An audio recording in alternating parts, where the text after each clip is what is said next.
Uh, thank you so much for sitting down with me, Jill. I was just hoping first you could just let us know what have the last couple of days been like for you? Oh my God, it's been a whirlwind. But it's great. I told my husband I have like a perma smile. I didn't know I had a dimple. Like, it's been awesome. It's been a whirlwind. Obviously, I'm just so thrilled and so proud that the citizens of Council Bluffs elected me to be the first elected female mayor of Council Bluffs. I think that's just amazing. I think it really speaks to the changing of the times and Council Bluffs is just moving forward and they're ready for a forward thinker. But yeah, it's been really busy reaching out to department heads. I just attended a roundtable with the governor 2 hours ago. So like it's been a lot. What was the roundtable about? It was about property taxes Oh, right. and what they want to do in the upcoming session. Now, in Council Bluffs, is a lot of the growth on the edge of town, is that within the city limits or is most of the growth happening outside the city limits?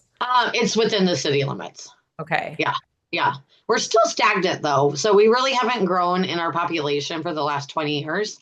We're right at that 63,000 mark. So we need more housing. We need different types of housing. The Mayor Walsh currently his initiative was all about apartments, and so there's over 3,000 apartments in the pipeline that have been approved. With an additional 1,800 that potentially will be approved by the city council in the coming weeks. My focus will be then on the owner occupied and starter homes and building up our community from that perspective. And is that going to be mostly infill of housing, or are there still areas at the edge where you think that homes can be built? Yeah, so we're going to definitely look at our infill, but we in Constables just annexed 423 acres down into Mills County. So Hmm. we have a new set of land that we can look at. And on Monday, we actually zoned part of that as residential. So we will have a new area of our town that we can grow. I want to back up a little bit. So, since for some of my readers don't know much about you, can you just tell us a little bit about yourself and how you got into politics? Absolutely. So I'm Jill Shudak. I was born here in Council Bluffs and I was raised about 2.5 miles outside city limits. I went to Underwood High School. I'm the youngest of three kids. My oldest brother, Jeff, has been my campaign manager the three times that I ran. My brother, Ben, works for the county. And then my parents got a divorce when I was much younger. My dad passed away about 10 years ago. And so I have my mom still with us and an amazing stepdad. So I am married to my husband. Our anniversary, our 3-year anniversary is next week. We dated for 7 years before we got married. So we've been together for over 10 years. So he's got a great mom and dad across the river in Bellevue, and he has a brother, and we have twin nieces and a nephew on that side of the family as well. And you first ran for the school board. Can I you tell did your yeah. decision to do that? Yeah, so I did run for Constable Board of Education, gosh, 6 years ago now. And I really got involved. I've always been politically active and politically curious. It's kind of funny because as you're growing up, you talk about like your crushes and things of that. One of my crushes was George Stephanopoulos, so I always knew like that was my guy. So him and Michael Douglas, those were my two guys. But in 2017, when the state of Iowa changed to Chapter 20 laws, which basically went in and gutted collective bargaining rights, I really got mad and I got upset. And I looked around our community to see how our community was going to react. And our towns around us kept either all, if not all, the vast majority of their permissive topics. Mhm. Constable schools took every single topic out of their contract. Oh, wow. And so I really got upset, and that motivated me. So I actually went to the inaugural class of Emerge Iowa, and Mhm. that was a 6-month class where it taught me how to run everything, how to run for office as a Democratic woman. Mhm. So it taught us, how to do social media, how to do press releases, how to speak in public, how to look at your different precincts and figure out how many votes you needed. And so I ran that year, that following year, and I was the largest vote getter in the entire county that night. So I was off to the races. And during that time, I was able to put 6 permissive topics back into the teachers' contracts. Oh, that's great. And then what motivated you to run for city council after that? Yeah, so I was coming to the end of my fourth term or fourth year, first term, and I was trying to figure out if I was going to run for reelection or not. The city had done similar where outside of police and fire, they had pulled permissive topics out of their contracts as well. We had one really proactive, pro-labor city councilman, Steve Gorman, but he was fighting an uphill battle by himself.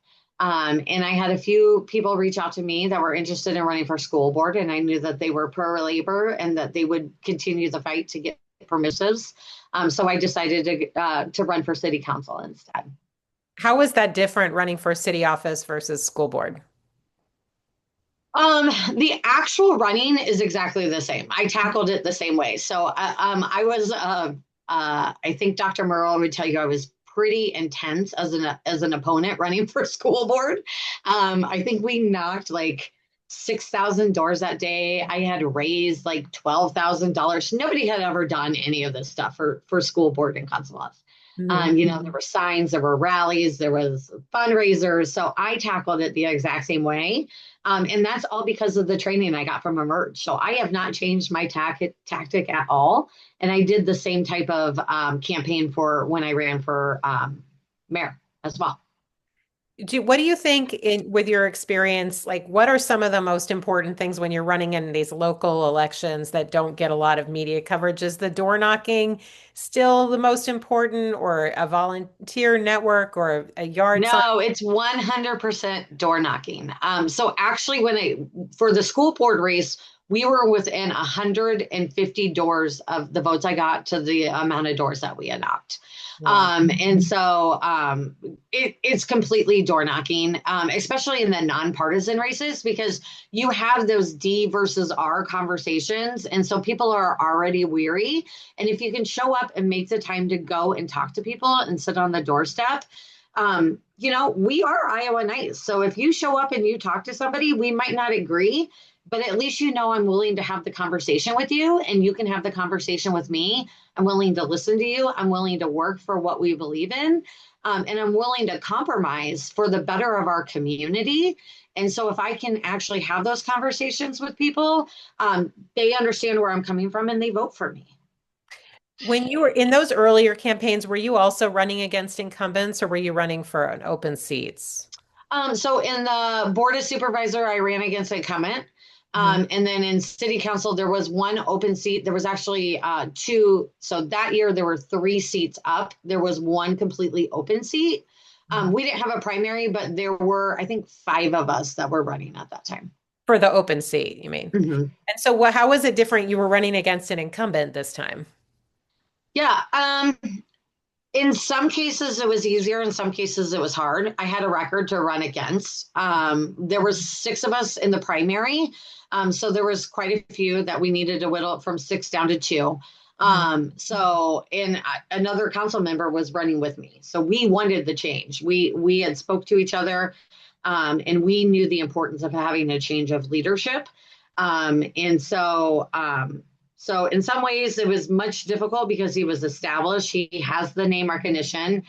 He has the experience. He knows the town history for the last 30 years because prior to him being the mayor for the last 12 years, he was on the city council for about 14 years. So he has 30 years of experience. And I applaud him for everything he's done. I just think it's time to move in a different direction.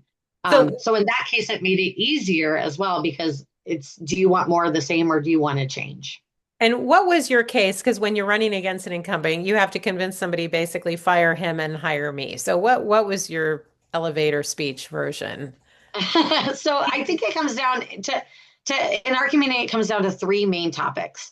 And that is communication, wanting input, and doing what the community wants. And so because Mayor Walsh has been in term so long, he has shut down and doesn't react great to public feedback. He doesn't like to do town halls. He doesn't go out and knock doors.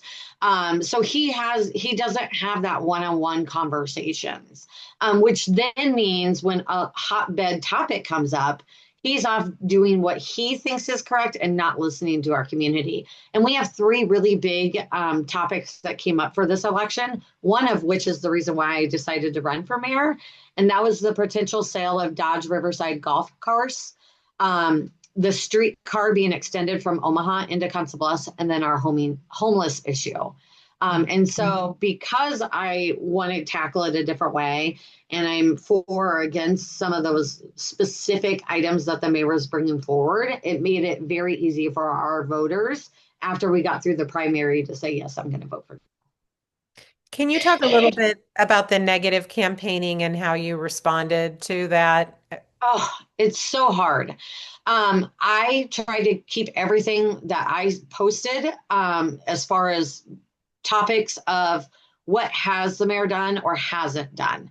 I did no personal attacks. I didn't talk about, his whatever. I'm not even going to say it right now, right? There's no personal attacks. It was truly about his policy.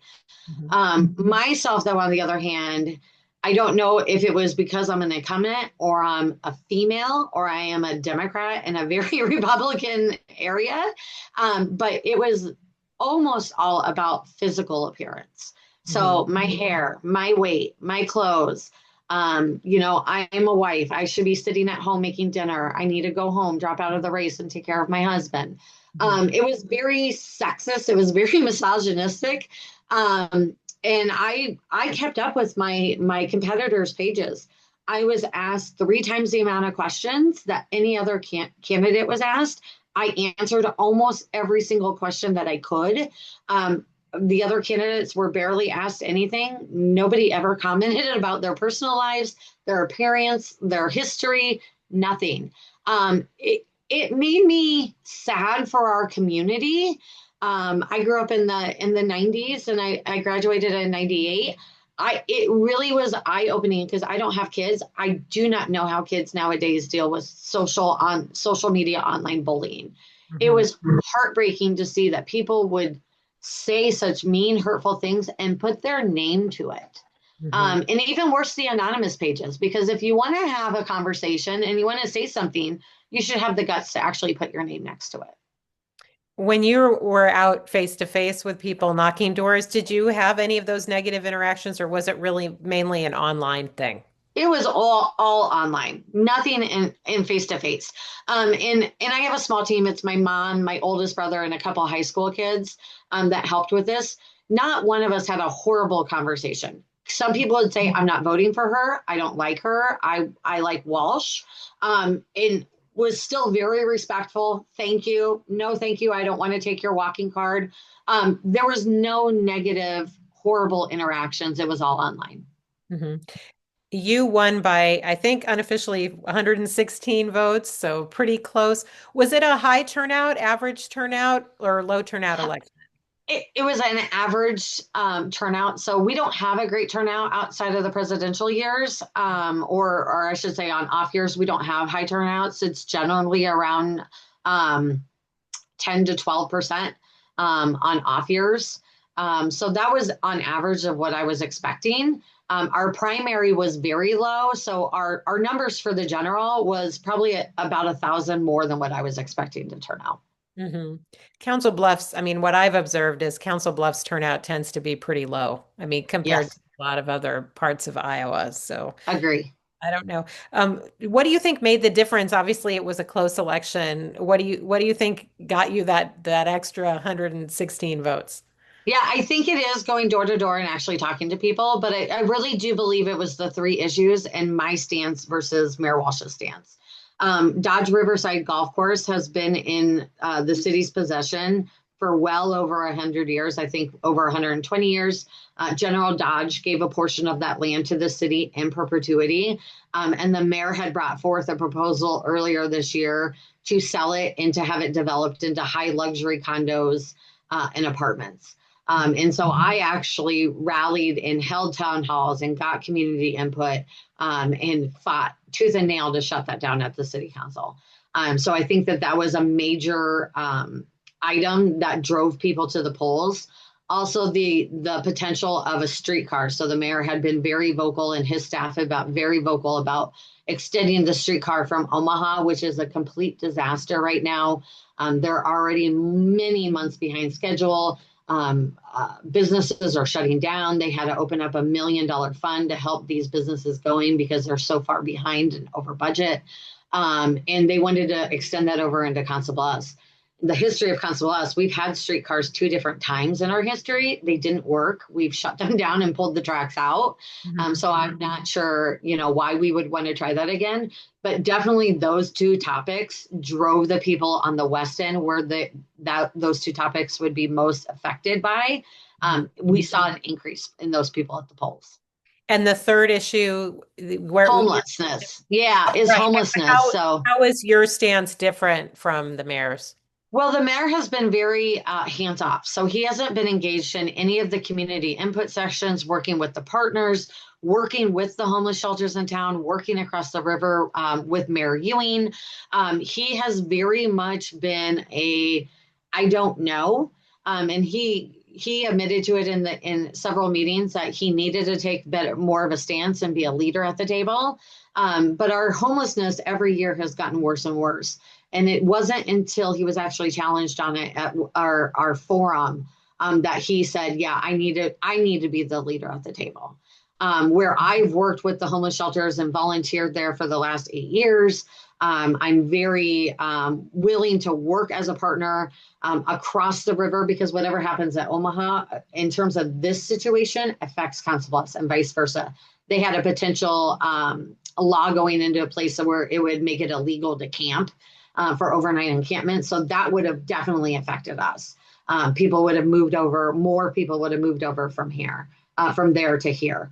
And I have over the last 2 years, when I travel for work or a personal time, I take a day or a day and a half to go to local shelters around the country to figure out what's working and what's not. So I've been working with those community partners, with our partners around the country to figure out what is working, what isn't working. And what we need is a community building where the homeless can go during the day. Our shelter is shut down at 7 a.m. They don't reopen up until it's dinner time. So then they're kind of just wandering the streets on their own. What I'm envisioning is a shelter where you can go do your laundry, you can shower, you're assigned a caseworker so you can help if you need benefits, get signed up with benefits, job searches, outfits for interviews and for day to day, pet care. We can work with our local community college to have their RN program. Their nursing students come over, take vitals, things of that nature, and really help them to get up out of the homeless situation and get them back onto their feet. There's a misconception that everybody's on drugs or is drunk and doesn't want help, and that's just not true. I spent a day with our homeless outreach program, and we talked to several people that work full-time jobs. They just can't afford a house, Mhm. or they got let go, and so it's just they are in a bad situation and they need the help. Mhm. And so that's really what I want to focus on. What would be your advice to candidates who are thinking about running for a city office or school board? What would you tell them? I would say it's a lonely situation, so you got to make sure that you're mentally ready for it. The trolls are going to come after you, the haters are going to hate. But really, if you have this strong family foundation, you can do it. My husband is very supportive of me, and he keeps the household running during campaign season. So he keeps that stress off of me. I rely on my mom and my brothers. I have a great friend group that I am able to vocalize and know that it's a circle of trust. So when I'm having those hard days or those tough moments or somebody's coming after me, I have a safe space to vent and then refocus and move forward and giving me that positive, hey, you can do it. And as long as you have that, you can do it. It's hard to get volunteers, at least in our community, it's hard to get volunteers to come out and help. And which is why it's generally me, my mom, and my brother that work on the campaign. But it's stay focused, get a calendar, schedule things out, know how many doors you have to hit every single day, and you can do it. You mentioned this at the top, but can you talk a little bit about the significance of being the first woman elected as mayor? I saw Detroit, by the way, just elected their first woman mayor as well. I know it's awesome. So I am so proud and so honored and really humbled that I was elected the first female mayor of Council Bluffs. We have had one mayor in our history that was a female. The current mayor at that time had passed away, and so she was appointed for a short period of time. And she definitely laid that groundwork back in the 70s for me to be here today. But for somebody who, as a child, was really like enthralled with national politics, to have somebody at a local level that young girls can look to and say, oh my gosh, we have a woman that's in charge here. And, you know, we can do it all. We can have a family, we can work, we can go after our dreams and make them come true. I'm just so honored and so proud to be able to not only represent the entire community, but to be a person that the younger women and girls can look up to. Is there anything I didn't ask you that you think would be important for my readers to know, either about you or about this campaign or about Council Bluffs or being mayor? Yeah, I mean, I come from a strong union background and I'm proud to be a part of a union family. Both of my grandparents were in the union. One was in the butchers union, the other one was in the UP for the train union. My brother is a union organizer. My dad was on the gas and oil pipeline, so he was in the union as well. And I am proud to serve as a conduit for the unions and for all workers out there. But the unions really stepped up. The fire department, their union backed me. It was the first time that they had backed a candidate in years and years and years. So I was really proud about that. But us being a border town with Council Bluffs, we have a lot of workers that live here in Council Bluffs and go to work in Omaha. And almost every single union over in Omaha endorsed me as well. So I have come from proud, strong labor roots, and I'm proud of that. And I'm so happy that I can go there. And really, it's a full circle moment of they're the reasons why I got involved in politics. And now I get to represent them at the city level. And I'm so happy about that. Jill Shudak, Mayor-elect of Council Bluffs. Thank you so much for taking the time to talk with me. Absolutely. Thank you so much, Laura.